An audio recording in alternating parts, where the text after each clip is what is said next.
This evening, I want to talk about judging. About judging. Can't speak for you. My tendency to judge, and I want to talk about it because my experience is that when I do this, when I judge things, people, ideas, myself, I separate myself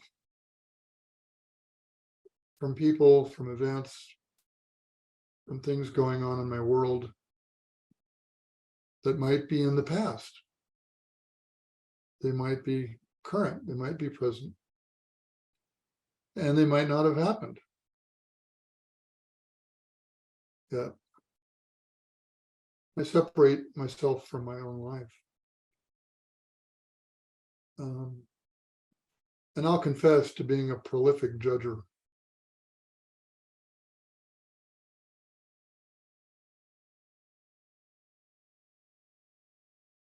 It's a cycle or a process that seems to be just operating of its own for whatever reason. But before we get into this a little bit, what do we mean by judging? What is this? And just to keep this kind of at a higher general level, I think there's a couple of things that we can rule out.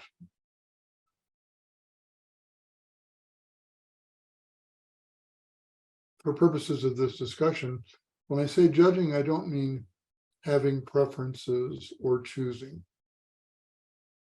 such as I like spinach better than arugula, which I do. I like documentary films better than horror movies, which I do. Or I like basketball more than football. These are incidental. These are not charged. These aren't charged. These are preferences. And I don't mean discernment. And perhaps Amy could, Amy may be able to help with this, but discernment is a very formal concept in Christian thought. And I am the first to admit I'm not qualified to talk about that. But by discernment, what I mean is we all need, quote unquote, good judgment, as it were, as we navigate choices in our lives. We have to make choices. It's impossible not to make choices. And we need good judgment, or perhaps, if I can use the word, if I'm using it correctly, discernment to make those choices. We need to be able to think critically in order to manage and make these choices about money, jobs, relationships, being a citizen, and so forth. So for tonight, let's leave those things aside. I was, maybe I've shared this before, a lot of things that I've picked up from Shōun Roshi that stay with me, but I remember talking to him once, and he was working for Merriam-Webster and spending a lot of time in Massachusetts. And he was born in Arizona, lived in Southern California a lot, and then he's been in Colorado and had been in Colorado. And this was probably 15, 20 years ago when he told me this, but he said he didn't really like it in Massachusetts. There were no big long vistas, there were no mountain ranges, there was no ocean, it was endless rolling hills with trees, and he didn't like that. And that got my attention. I learned a bit about the distinction between sort of emotional judging and having preferences, and Shōun certainly has his. We'll put those aside. The judgment that I'm talking about, and I'd like to talk about tonight, is something that I do. I'll keep this personal, that has a somatic feel to me. It's emotional. When I do it, I might experience anger or fear or aversion or wanting to grip onto something. I might feel heat. I might feel agitation. And it comes along with thinking. For me, this judgment comes with thinking. whether I'm relating to or reacting to a person or an event or an idea that's in the present that I'm facing intimately in my life, or I'm reacting to, world news, which I do a lot, or a memory from the past, or something or someone that has yet to happen in my life, I tighten up. I do feel that agitation. There is a charge. And it comes along with audio and video scripts that begin to run in my mind. Labels for people and things, and objections. But it's bodily. And for me, it is a script. I like words, so words come up when I find myself really judging something.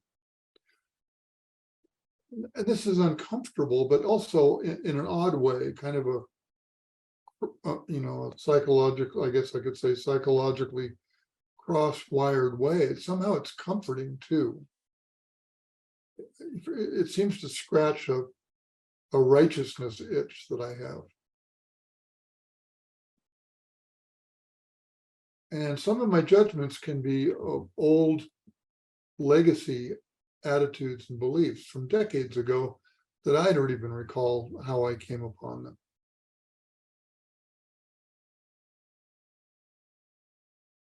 They're just really deeply embedded. And sometimes I'm not even aware of that I'm doing it. Sensei recently mentioned something about judgment, and he talked about, for all of us, and it's beginning to rain here, by the way, so I have a metal roof, so I hope it doesn't get too loud. Well, perhaps if it does, it'll only do it for a few minutes, and perhaps we'll just sit if that happens. But he talked about all of us really having that habit or that tendency of, when we walk into a room with people, perhaps they're strangers, perhaps they're people we know, we've already, within a minute, sized up everybody, categorized them, judged, who has the power, who has the authority, who doesn't, who do I need to pay attention to? Doesn't sound very nice to say that we do that, but I think he was right. Sometimes these judgments can be reactions to something that occurs just in the moment, and I jump to a judgment. I have a reaction, and I'm judging something or somebody. This shouldn't have happened to me. And this latter one is really intimate, and it can happen before I have a chance to even notice it. And then I look back and I realize, wow, why are you so off center? Why are you so agitated? What was that about? Well, I'm not like that. That's not right. I reject that guy. He's a jerk. I'm better than this. That was really stupid. I don't deserve you speaking to me like that.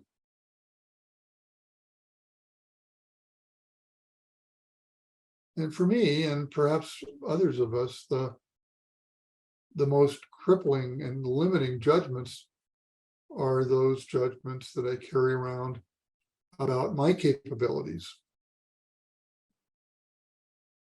about my limitations, what I might and might not be able to do.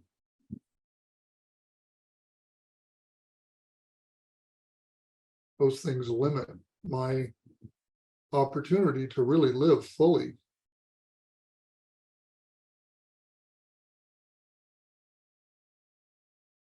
I think a lot of us can probably relate with the bigger and the more global issues, and I won't name but a couple here, so I don't want to get too far off track. I want to be careful using examples. We may not all judge the same things the same way. I'm sure we don't. But some of these things can be helpful.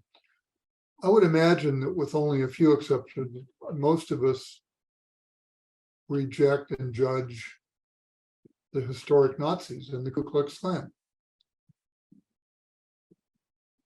The Holocaust and events in the US South in the mid 20th century are easy to judge. They're easy to reject, as is the genocide of Native American people. But even with those that seem so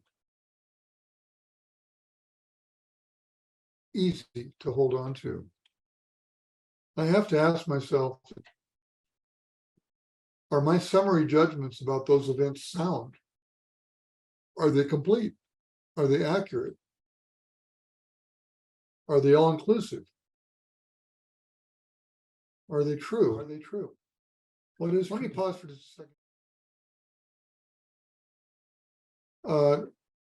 Houghton puts out our weekly Zen Peacemaker newsletter, and we always have an entry, kind of publisher, editor's comment, and one of the other of us does the open comment. And I'm going to read you what this will be when Houghton publishes tomorrow.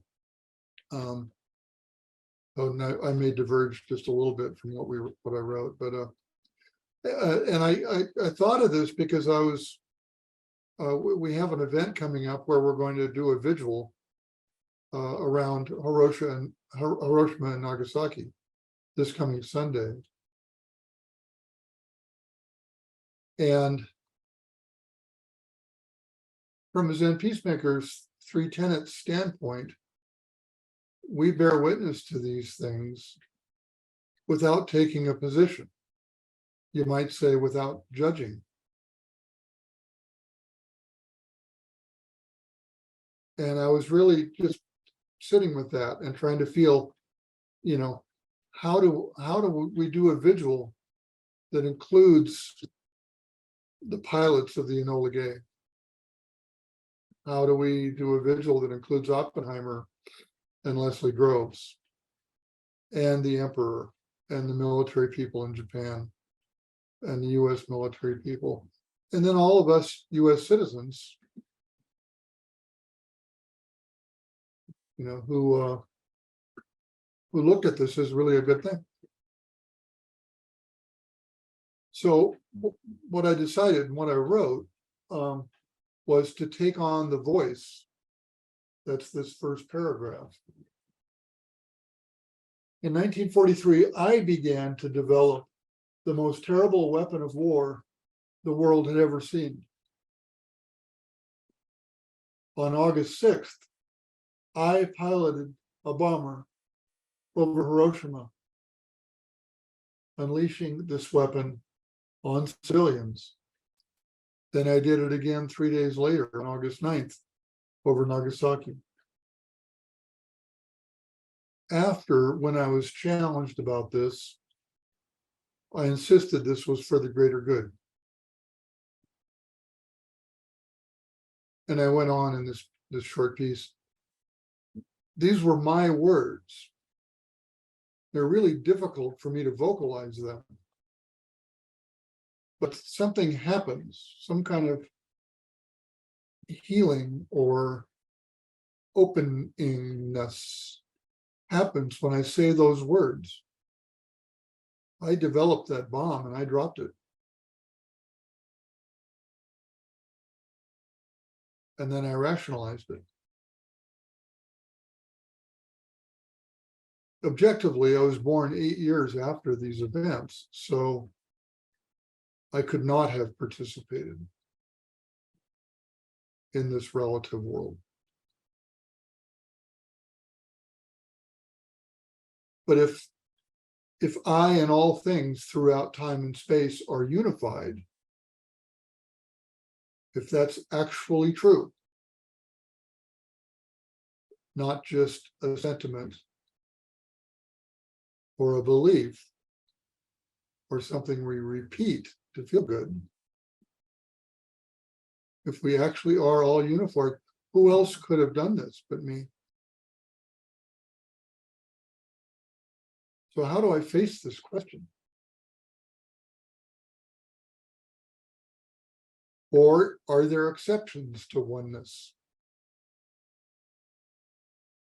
Are all things unified in one, except for some stuff that we don't really like?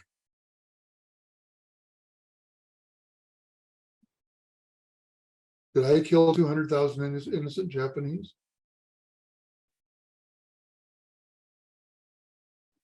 Ernie Glassman teaches us to see ourselves in everyone and to see everyone and everything in ourselves. I ended by restating the three tenets in my own words. Be still. See and do not look away. Act from the heart. I include this because, and maybe just for me, but it seems to relate to judging, the mind of judgment. If I can't judge bombing innocent civilians 78 years ago, what can I judge? We repeat this often. I have a number of times in talks, but it's just so profound. It's the first few lines of the Shin Ming, and you all know this. The great way is not difficult for those who do not pick and choose. When preferences are cast aside, the way stands clear and undisguised. But even slight distinctions made set earth and heaven far apart. If you would clearly see the truth, discard opinions pro and con.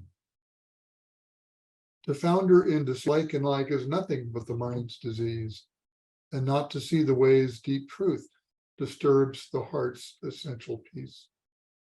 The way is perfect, like vast space, where there's no lack and no excess. Our choice to choose and to reject prevents our seeing this simple truth. Both striving for the outer world as well as for the inner void condemn us to entangled lives. I have a few quotes here I'm going to put together before I wrap this up that seemed apt. When we do our full service, we include in Japanese, which is called the Sandokai, or the identity of relative and absolute. And we all know this, but about 3/4 of the way through, do not judge by any standards. Do not judge by any standards. If you do not see the way, you do not see it, even as you walk on it. When you walk the way, it is not near, it is not far. You are deluded, you are mountains and rivers away from it. A few more quotes here that I really like on this topic. Eckhart Tolle said, we judge events, other people, those we know and those we don't, but most harshly we judge ourselves. The moment that judgment stops, through acceptance of what is, you are free of mind. You have made room for love, joy, and peace. Two more here. Ram Dass said, let's trade in all our judging for appreciating. Let's lay down our righteousness and just be together. And Joko Beck said, everyone responds to not being judged.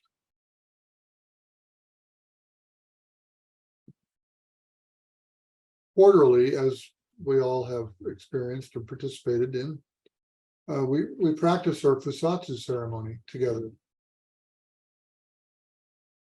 The ceremony of renewing our vows, whether or not we have formally taken vows.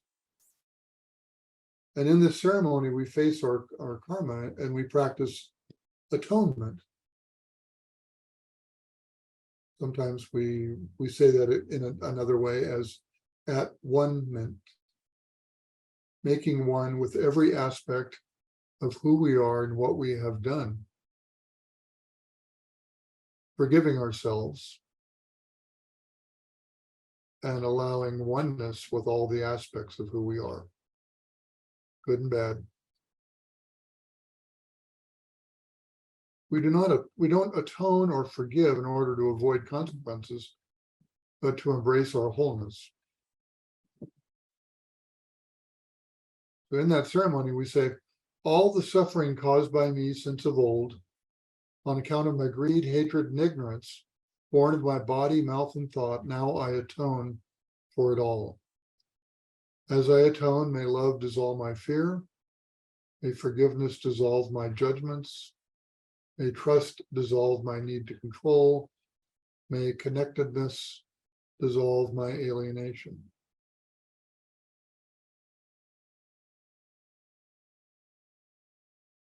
Despite what I wrote for the Zen Peacemakers newsletter, I do have opinions and judgments about Hiroshima and Nagasaki. They're pretty firmly fixed. I can't will them away.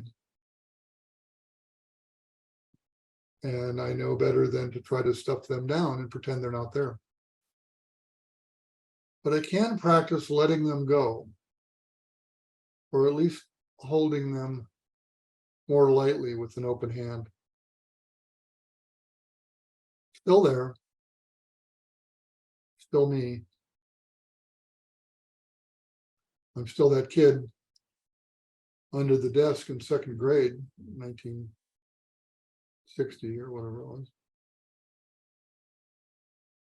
And I have severe judgments about other events, past and current, and the people who propagate them. And they're the same. I have to practice letting them go, holding them lightly with an open hand. So this all becomes an immediate and intimate, frankly, daily practice for me, one that is not resolved once and for all, may never be. It requires diligence and attention and a willingness to keep repeating, I could be wrong. I could be wrong.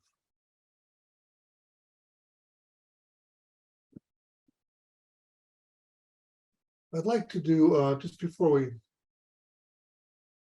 we finish, I'd like to do two exercises to see how we all experience this practice of atonement and of bearing witness to and embracing our judgments and everyone and everything. And these will be short, they'll be a minute or so each. And if we could, close your eyes, and we'll do this silently. So when I say speak words, it's in your mind. Think of a person in your life, either someone you know or someone in public life that you don't know personally, whatever you choose, or an event. It's in the present or it's in the past that you completely, wholeheartedly, with your whole body, reject or condemn. So perhaps someone who harmed you badly long ago, and you still carry that. Or someone in your life currently who's abusive or neglectful of you. So close your eyes and gently repeat silently that this person or this event is me, that I am capable of acting in this way, of doing these things, and that we are one.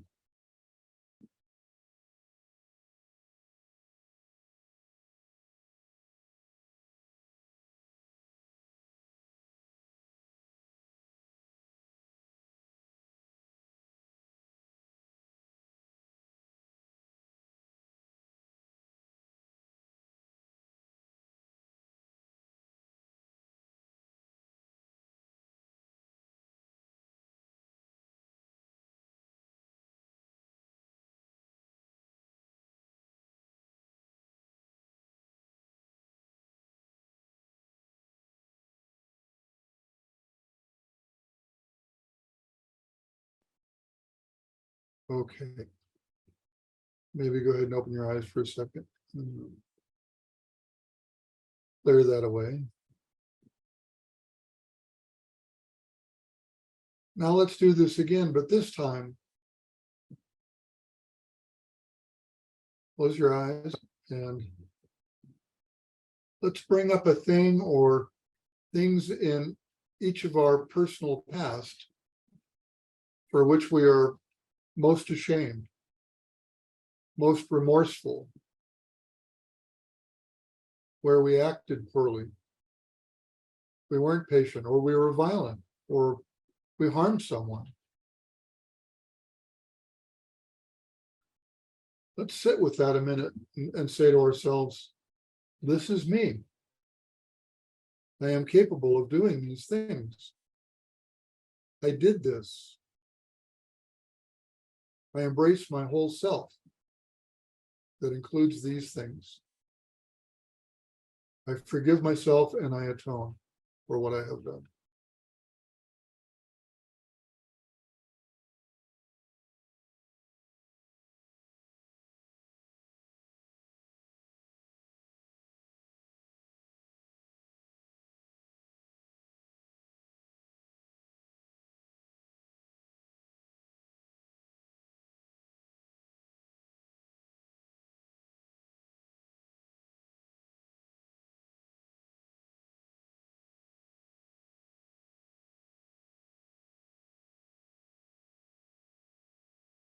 Okay.